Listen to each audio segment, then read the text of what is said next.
Hello, my name is Susan Ward. I'm Head of Art at the National Army Museum.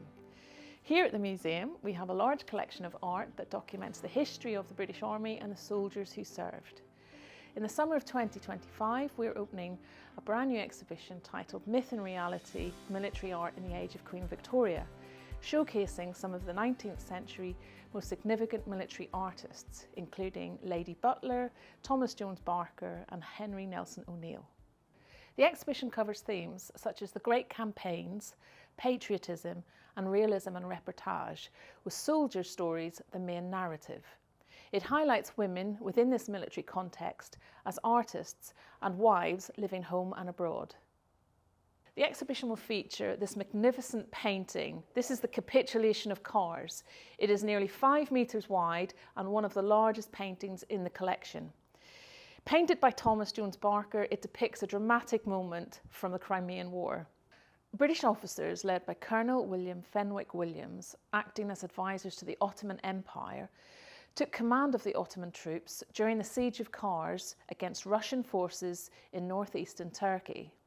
After a heroic defence in which the garrison repelled 3 major Russian attacks, cholera, famine and the onset of winter forced the Ottoman garrison, along with their British officers here, to surrender. The defenders were allowed to march out of the city with the honours of war as they were taken into captivity. This is the moment that Thomas Jones Barker has recreated.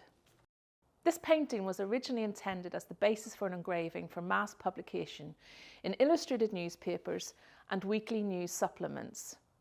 The weeklies, as they were known, were aimed at all social classes nationwide.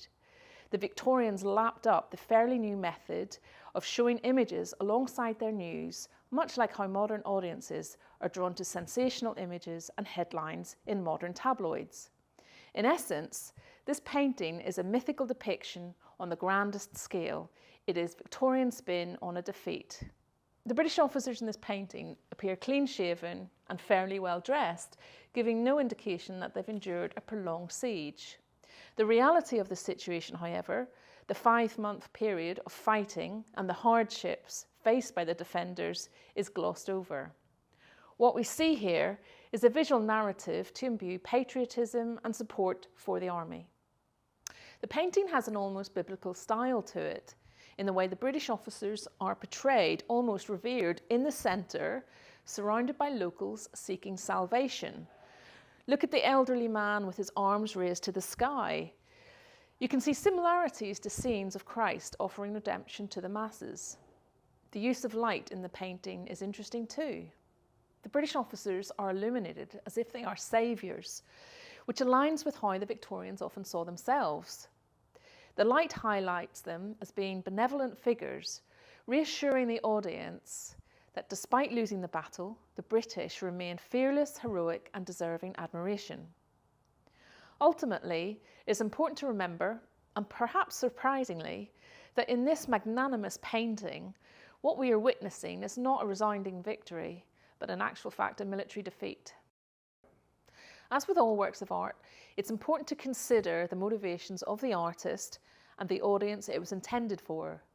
Thomas Jones Barker, in this instance, created this masterpiece as a commercial venture.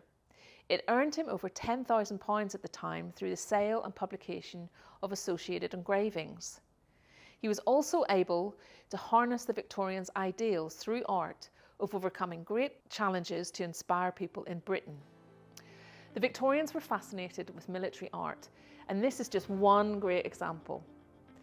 The exhibition this summer will feature over 100 works of art documenting every aspect of military life during the age of Queen Victoria.